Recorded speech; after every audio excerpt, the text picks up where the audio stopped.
Live from the KWQC Broadcast Center in downtown Davenport with Morgan Otier and Kyle Keel. This is Quad Cities Live. Today on QCL, all things dinosaurs at the Putnam Museum's upcoming Dino Days. We'll have a breakdown of the new activities this year, plus fan favorite films on the newly updated giant screen. And big news for Riverfront Pops, our region's party of the summer. Quad City Bank and Trust has renewed its long-term partnership with the event. What this means for everyone involved coming up. Also, Main Market QC, a vibrant upcoming outdoor market showcasing more than 60 vendors in the heart of downtown Davenport, all part of Alternating Currents. We'll have a preview just ahead.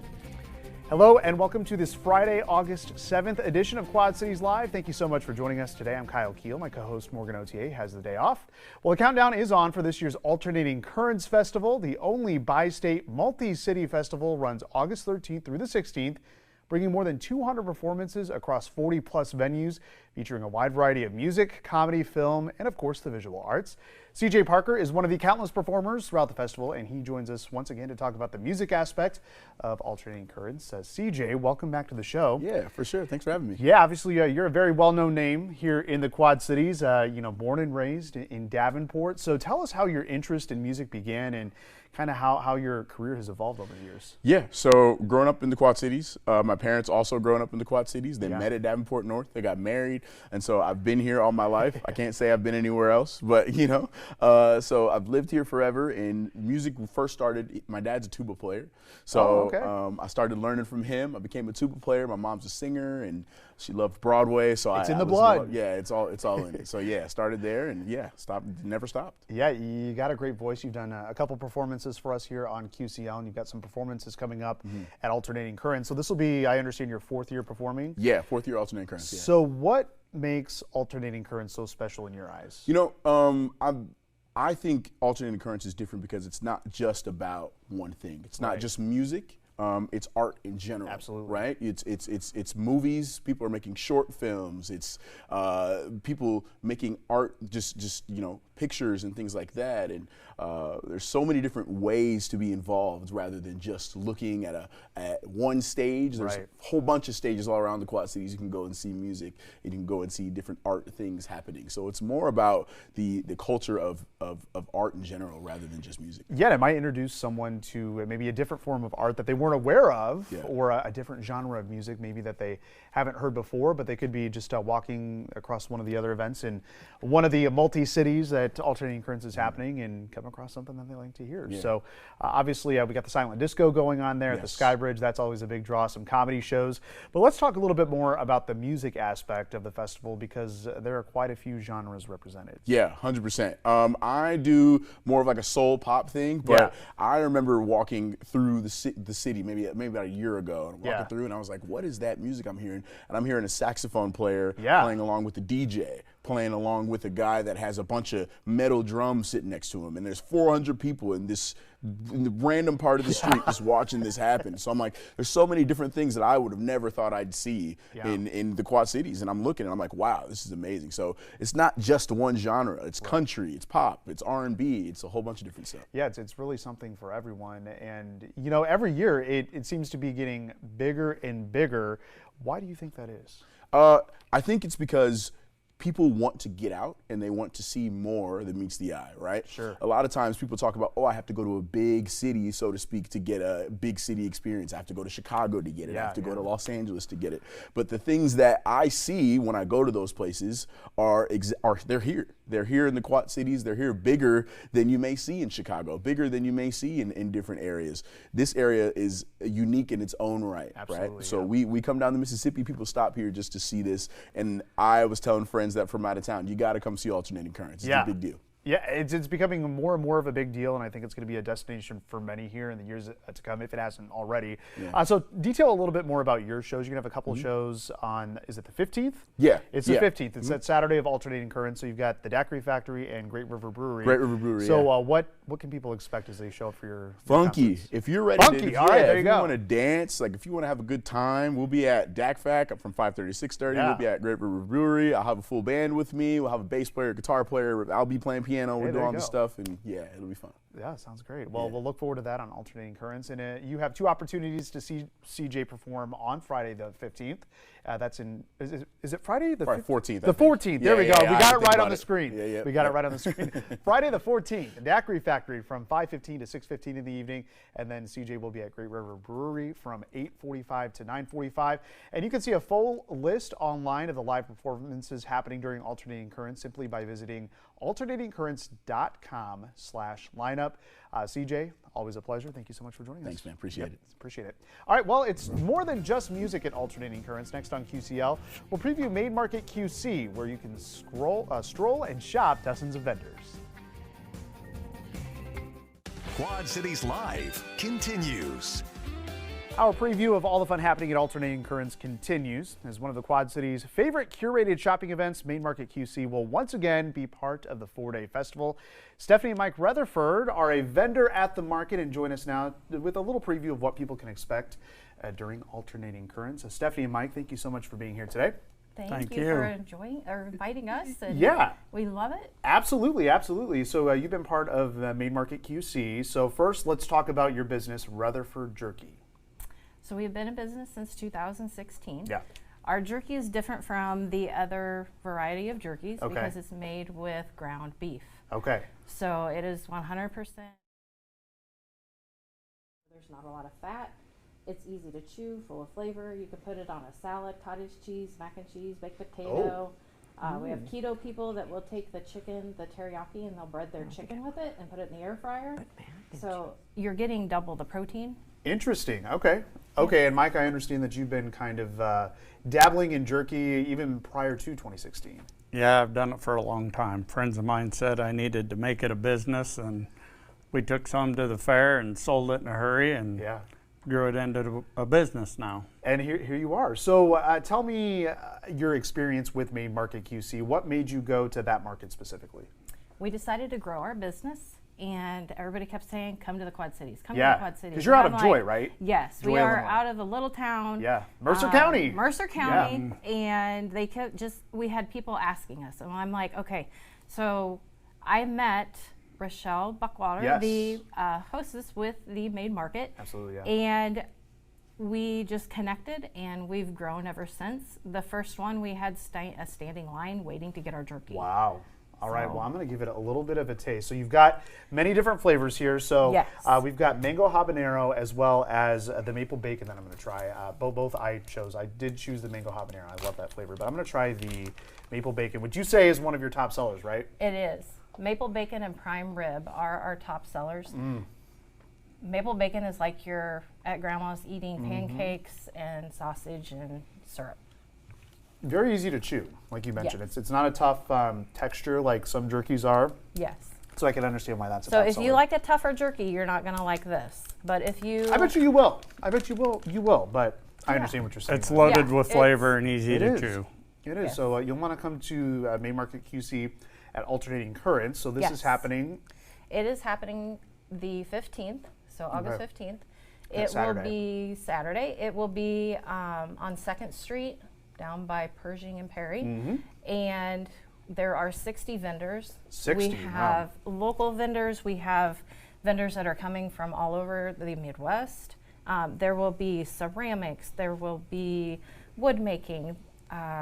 Obviously our jerky. There will be probably sourdough bread. Rochelle puts a very good variety of vendors together, so you're not getting the same thing.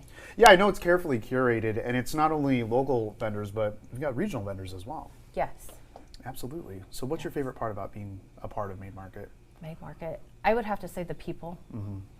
We have grown each year with it, so we now have a following of people just come and they want their jerky. So like we're up there with the cheesecake and flattery chocolates. Yeah, so I mean, hey, you got the sweet and the savory, right? Yes, like I'm like, yes, that's like everything that a small business would want. Absolutely. Is to be able to get their product out to the consumers, but yet you're small enough with that vendor event that you feel like a family because you have certain vendors that are always there. Yeah. and you can support each other. Yeah, it's great to see local businesses supporting other local businesses, that's for sure. Mango habanero, by the way, very good, not too spicy. Had my water on standby just in case. Well, Main Market QC at Alternating Currents is happening Saturday, August 15th from 10 a.m. to 4 p.m. in downtown Davenport, located on East 2nd Street between Pershing Avenue and Perry Street. It's fun for the whole family, and most importantly, admission is free. Stephanie and Mike, thank you so much for being here today and sharing some of your jerky. Good flavor. Thank you. Yeah, appreciate Also, be on the lookout. Mike is starting a new endeavor. Oh, yes. So he is, it's called Joy Boy Barbecue. So they will have a trailer, and they will be hooking you up with some barbecue and some fried fish. All right, we'll have to have you back on QCL for that. Yeah. All right, All thanks so right. much. Thank All right, well, you. the summer celebrations continue after Alternating Currents. Next on Quad Cities Live, we'll preview this year's Riverfront Pops with Quad City Symphony Orchestra and the special relationship between Quad City Bank and Trust. You're watching Quad Cities Live. Dubbed the Party of Summer, the Quad City Bank and Trust Riverfront Pops concert returns to LeClaire Park in Davenport, performed by the Quad City Symphony Orchestra. The annual event takes place on August 22nd, and here to talk about the relationship between QCBT and QCSO are Laura Divot Akesian. Did I get it? Well done. I did, okay. Yeah. President and Wow. CEO of Quad City Bank and Trust. We'll call you Divot, though. Yeah.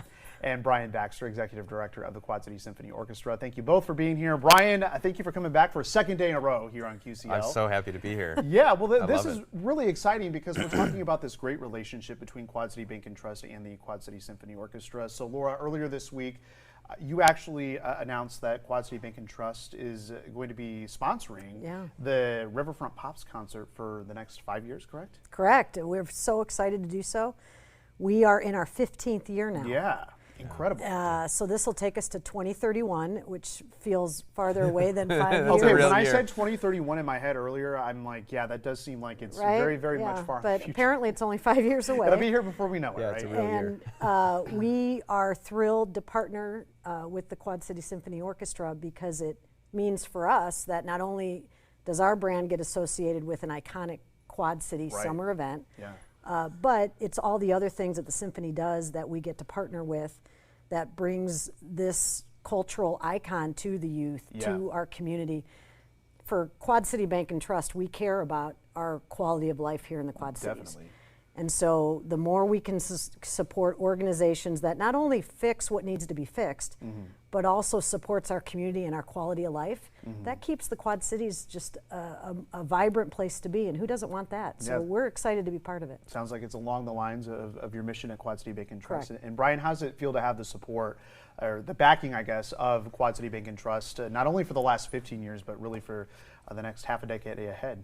Yeah, it's so meaningful, and to have a partner with Quad City Bank and Trust, or like Quad City Bank and Trust, it means everything, because then, as Divot said, not only does it help to bring the concert to life and bring all of these people from our community and many well beyond the community who come in for this concert, makes that happen, but like music education is so important for our community, and the support that Quad City Bank and Trust provides helps to support so many of our programs throughout the year. Like, for example, Symphony Day, where we bring 6,000 or 7,000 fourth and fifth graders from across the community in to have a really interactive educational experience with the orchestra, and to really help bolster all the music programs at every school on both sides of the river, every part of our community. It really means a lot. Most definitely, and I wanted to talk more about that educational impact because a lot of the proceeds from Riverfront Pops, it goes directly back to those programs that you have year-round, right? Right. It helps to support everything we do. As a nonprofit, as a symphony orchestra, we rely on a lot of different types of revenue, and so having support like the corporate support from Quad City Bank and Trust enables like everything we do. It helps to enable all of it, and in particular the education programs. It's really, really meaningful. 350 lesson students. Wow. We don't turn any student away. We have, I think last year we had around 75,000 in need-based aid alone that went out to these students. So the Quad City Bank and Trust support plays a huge role in that. Yeah, and real quick, we kind of touched on it yesterday, but talk more about the performance dedicated to The Who. The Who, Yes. here they are. Yeah. The iconic band, The Who, Pinball Wizard, My Generation. I mean, there's so many great songs that are going to be a part of this. So the really fun thing, the thing that I love, is the way the symphony brings to life these songs in a new way.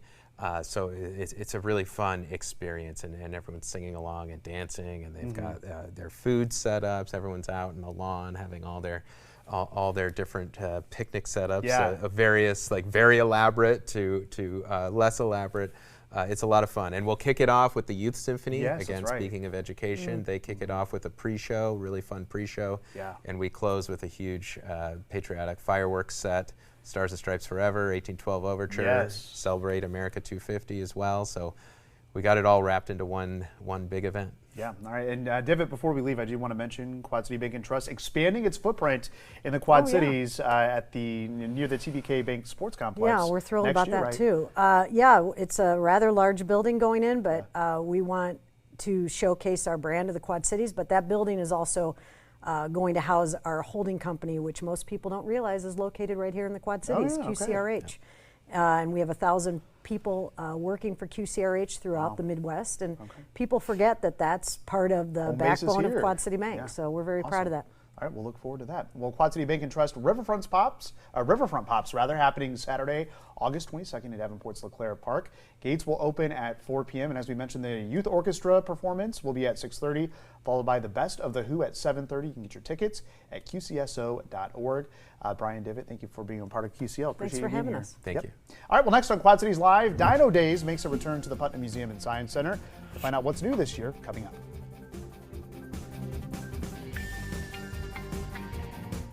Quad Cities Live continues. Prehistoric fun is returning to the Putnam Museum and Science Center next weekend. From interactive activities to movies on the giant screen, there is plenty of family fun at Dino Days. Scott Peak from the Putnam Museum and Science Center joins us right now with a preview of the big event. Scott, welcome back to the show. Good to be here. Yes, great to see you, and I know you're a busy man getting ready for Dino Days. It's back a little later than usual in the summer, but it's going to be bigger and better than ever, right? That's right. So we decided that it would be nice to have an event at the end of summer, right before school. Yeah. And that's where it always used to live, but then it got moved somehow. We put it back there. Okay. And Dino Days has always been kind of an add-on experience to the museum. Yeah. And this year we decided that we were going to go full bore. Yeah. And it's going to be in the grand lobby, take over the whole place. We're going to close for regular admission. Okay. But that doesn't mean you can't come. Yeah. You just get that lovely ticket to come and do all the activities. Yeah, so there's a few different tickets that you can get. You can get a general ticket, which gets you the activities, but you also have VIP and Ultimate VIP tickets as well. Yes, that's right. What does that get you? Right. So the Ultimate VIP gets you this new experience that we have this year, which is a hatchery experience. A hatchery experience. So you it's sort of like adopt a dinosaur sort of thing, but you get to watch it hatch. Oh, okay. Out of this dinosaur nest. Interesting. Yeah. All right, so that'll be a $75 ticket. Then you've got the VIP ticket, which includes all the activities, a movie on the giant screen of your choice, and the VIP seating and a T-shirt. That's right. Right? Yep. Okay, and then the $25 ticket includes the movie and all activities. All activities. And then there is an event-only ticket that's $15. Okay. That just doesn't, you don't get the movie. Okay. So it's basically like you can go to the museum, which is normally, 12. Yeah. 10 and 12, and you get the whole museum, so you can see everything. Absolutely. And do all these fun dino experiences. Yeah, let's talk about some of the new experiences that people can expect at Dino Days this year. So aside from the hatchery thing, which is that add-on, this year and this is what we were kind of working on today. Yeah. There's going to be this big dino cave where kids can go in and kind of like paint on the walls. Oh, they'll love that.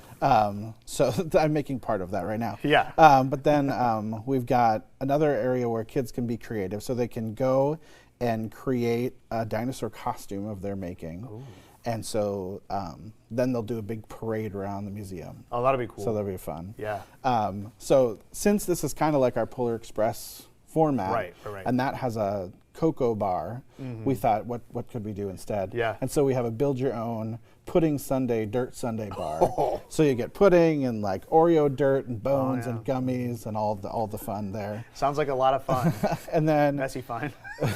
we always have a dino dig as part of the experience. Yeah. But we're building this big dino dig in the grand lobby. Oh, wow. So they can go in and dig and all that sort of stuff. So there's all sorts of different things. Sounds bigger and better, that is for sure. Yeah. And talk about the movie showing on the giant screen, and I should add the newly improved giant screen, because you made some renovations last time that happened was like a decade ago? Yeah, so wow. it was converted.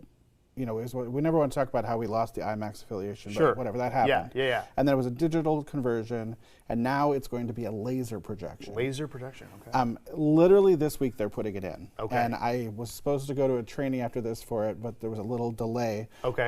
So that's tomorrow morning. But anyway, okay. but I mean, it's that brand new. Yes, and wow. it is wildly different in terms of bigger, brighter, clearer, sharper, all of those things. Well, it'll be ready just in time for Dino Days, which returns to the Putnam Museum and Science Center August 15th and 16th. For more information about the activities that we talked about, as well as the movies showing on the giant screen, or to purchase tickets, you can head to putnam.org. Scott, as always, thanks for joining us, and we look forward to all things new at Dino Days. Of course, yeah. All right, appreciate it. And thank you for watching Quad Cities Live. I hope you have a great weekend, and we will be back here Monday afternoon at 3. Happy Friday.